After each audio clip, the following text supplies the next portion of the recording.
আসুন আসুন মা মাটি মানুষের মধ্যে যারা ভিড়ে আছেন তাদেরকে অনুরোধ করব, তারা যারা সারা জীবন মা মাটি মানুষের কাছে রয়ে থাকেন। কেননা দিদির এখন যা বর্তমানে চলছেন, দিদির এখন মানসিক টেনশন প্রচুর।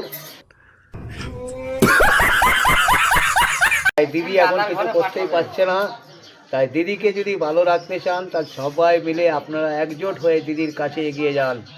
আর কেউ মিথ্যে বদনামের মধ্যে থাকবেন না, কেউ কিছু দিদির কথা চলবেন না। और अभी तो रुको, क्लाइमैक्स अभी बाकी है। দিদি যা বলবে সেটাই আপনারা করবেন। তাই দিদির জন্য আমরা এই দেশের প্রত্যেকটি মানুষ দিদির উপরে ভরসা নিয়ে বেঁচে আছি। দেখবেন একটু লক্ষ্য করে 1000 টাকার জায়গায় 2000 টাকা এই যে মা বোনেদের যে হাতে হাতে তুলে দেবে, এই যে কত আনন্দর ব্যাপার, কত যে আপনি আনন্দ পাবেন না কিনে বুঝতে পারবেন না।